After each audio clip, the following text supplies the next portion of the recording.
Comme nous avons dit, la Pâque juive, j'aimerais en discuter quelques minutes.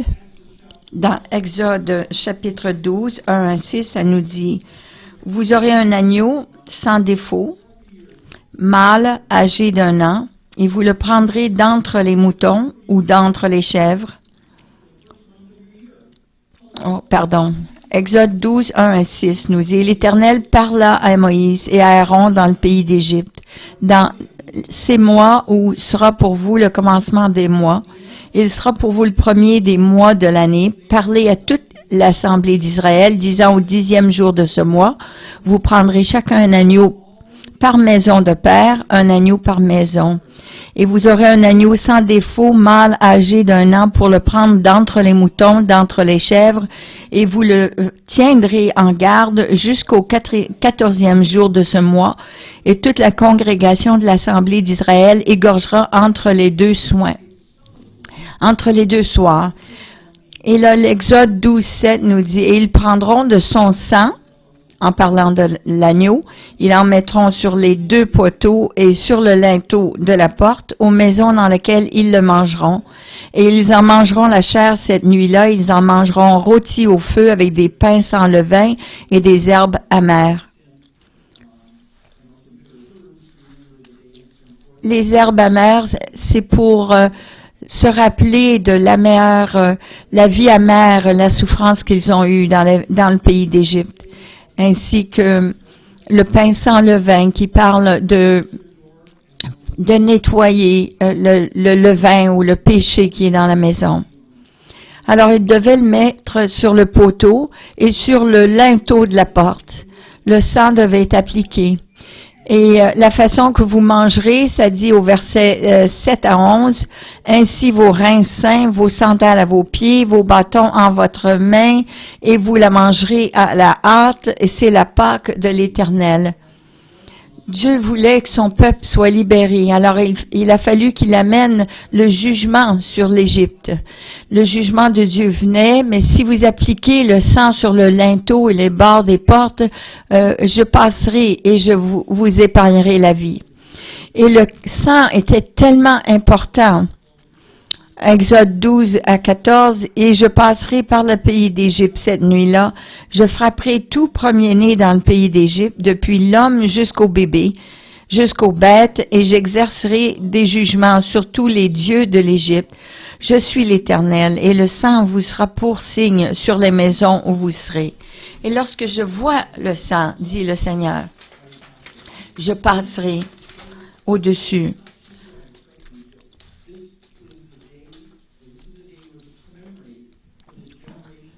Exode 12, 12 à 14, il nous dit, « Je verrai le sang, je passerai par-dessus vous, et il n'y aura point de plaie à destruction au milieu de vous, quand je frapperai le pays d'Égypte. Et ce jour-là vous sera en mémorial, vous le célébrerez comme une fête à l'Éternel, vous le célébrerez en vos générations comme un statut perpétuel. » Ce n'était pas la fin de la Pâque, mais c'était le début de la liberté.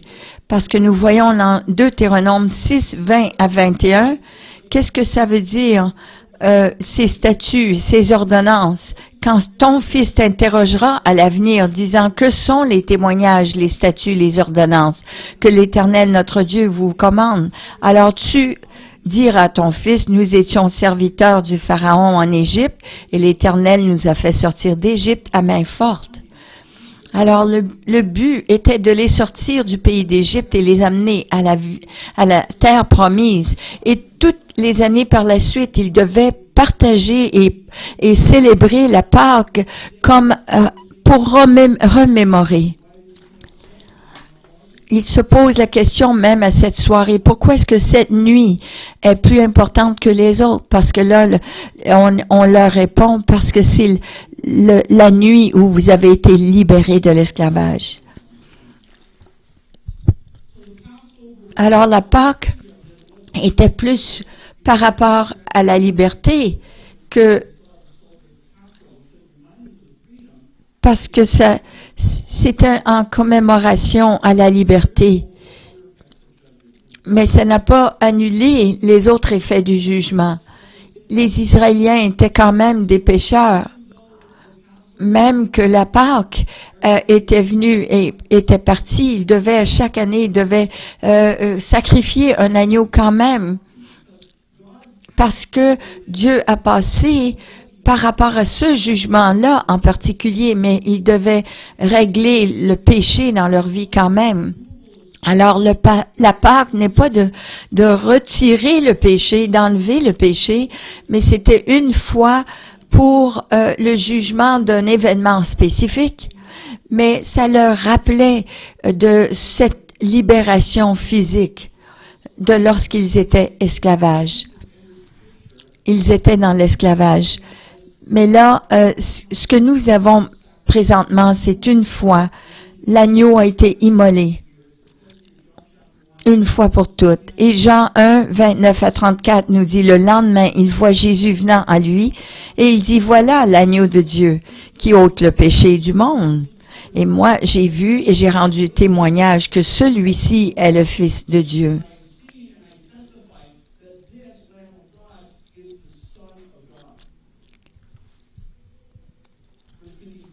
1 Corinthiens 5, 7 nous dit, car aussi notre Pâque, Christ a été sacrifié. Lorsque Jésus est mort sur la croix, il est devenu notre Pâque, notre agneau immolé. Parce qu'il était parfait, qu'il était Dieu. Il n'a pas retenu le jugement, mais il l'a fait pour l'éternité. Pas pour une fois, mais pour l'éternité au complet, parce qu'il a été l'agneau immolé, sacrifié pour nous.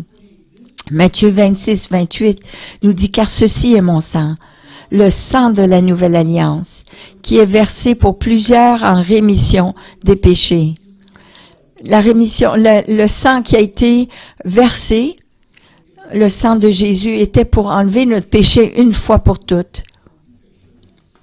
Et j'utilise cette image que j'ai ici parce que ça nous montre la porte avec le sang sur le linteau et sur le côté des portes. Et les Israélites, ils ne savaient pas ce qu'ils faisaient. Ils formaient le signe de la croix lorsqu'ils appliquaient le sang. Alors lorsque Jésus est allé à la croix, il est devenu l'accomplissement de ce sang qui a été mis sur la porte.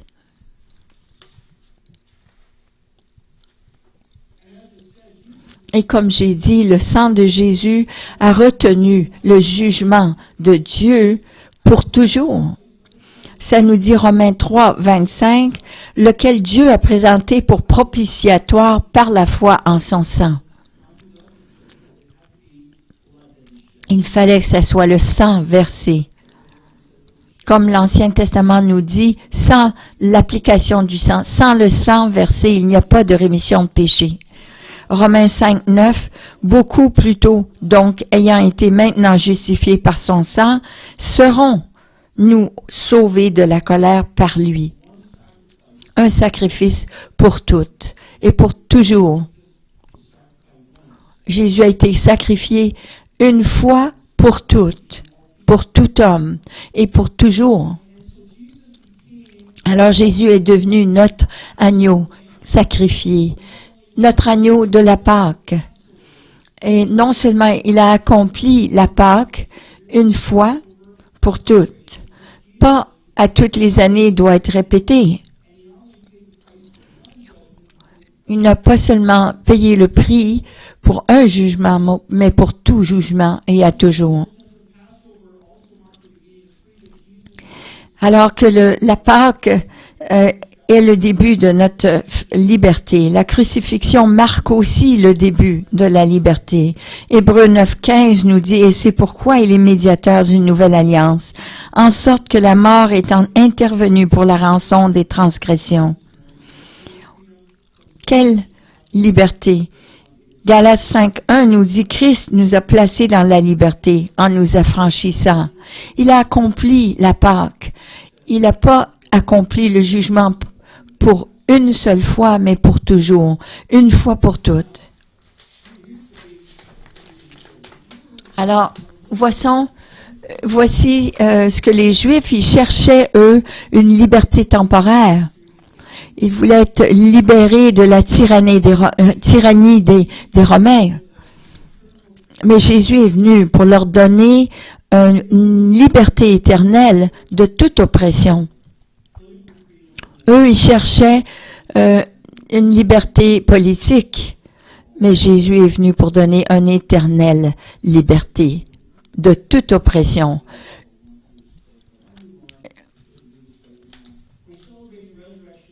Nous célébrons la journée de la résurrection aujourd'hui. Et 1 Pierre 1,3 nous dit « Béni soit le Dieu et Père de notre Seigneur Jésus-Christ, qui selon sa grande miséricorde nous a régénérés pour une espérance vivante par la résurrection de Jésus-Christ d'entre les morts. » Vous savez, lorsque Jésus est ressuscité, encore Dieu a retenu le jugement sur l'humanité pour tout le temps. Mais Jésus est venu pour nous rendre libres éternellement. Et c'est pour cela qu'il est ressuscité. Il a conquis le péché, la mort et l'enfer. Alors, nous avons tout cela à notre disposition si nous le recevons. Il a dit en Jean 11, 25, 26, « Moi, je suis la résurrection, la vie. Celui qui croit en moi, encore il soit mort, vivra. Et quiconque vit et croit en moi ne mourra point à jamais. » Alors il dit, si vous m'avez reçu, car moi je suis la résurrection et la vie, vous pouvez avoir la vie éternelle. Vous recevez la vie de Dieu en vous, mais vous pouvez l'avoir pour l'éternité. Nous avons la vie éternelle. Nous ne mourrons jamais. Nous allons, oui, nous dépouiller de ce corps mortel, ce corps terrestre, mais nous allons vivre éternellement. Tous ont la vie éternelle. Tous ont la vie éternelle. Même ceux qui ne connaissent pas Jésus-Christ. Mais où ils vont dépenser, où ils vont passer l'éternité, va être un endroit différent que ceux qui ont reçu Jésus-Christ, la vie. Jésus est venu pour nous donner la force de la vie éternelle en nous. J'encourage chacun de vous de prendre cette décision de recevoir Jésus, la vie éternelle, en vous. Alors, la journée de résurrection a changé tout. Et dans quelques instants, nous allons passer à la table du Seigneur pour célébrer la Pâque ensemble. 1 Corinthiens 11, 23, 26 nous dit « Car moi j'ai reçu du Seigneur ce qu'aussi je vous ai enseigné, c'est que le Seigneur Jésus, la nuit qu'il fut livré, il prit du pain, après avoir rendu grâce, il le rompit et dit « Ceci est mon corps qui est pour vous, faites ceci en mémoire de moi. » Il a donné son corps pour nous libérer, pour nous guérir, pour nous donner la vie éternelle. Et ensuite, il dit, dans 1 Corinthiens 11 encore, « De même, il prit la coupe aussi après le souper.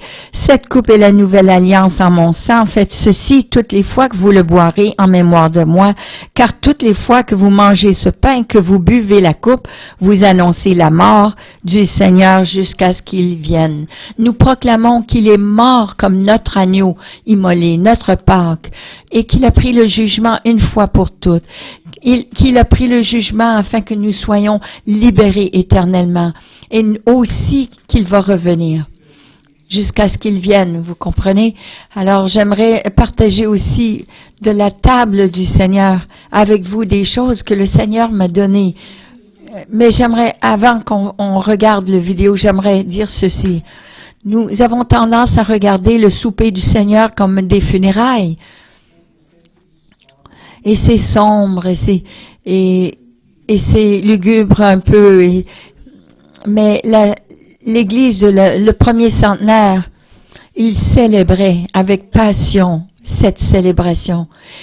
Il se saoulait durant cette célébration parce que ça dit dans 1 Corinthiens 12, parce que c'était une célébration. Il célébrait. Le repas même que Jésus avait célébré avant à la Pâque, avant de mourir, Il se rappelait que c'était une libération du péché, de l'esclavage. Et si on célèbre aujourd'hui, on devrait le célébrer avec joie. On devrait avec passion. Ils célébraient la table du Seigneur avec ceci. Le Seigneur leur disait, ce qu'on mange ce soir, je ne vais pas le manger encore tant qu'on ne le fera pas ensemble, lorsqu'on va se revoir.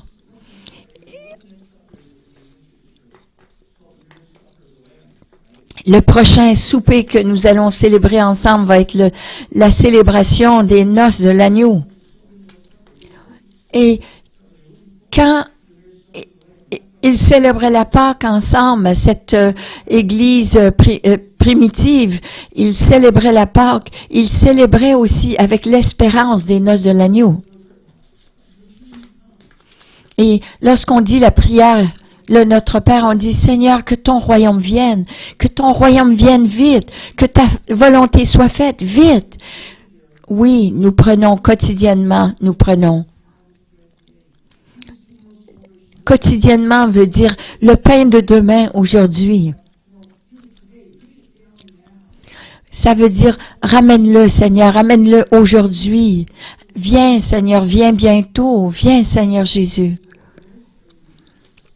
Alors la célébration de la table du Seigneur devenait une table de célébration de tout ce que Jésus avait fait pour nous.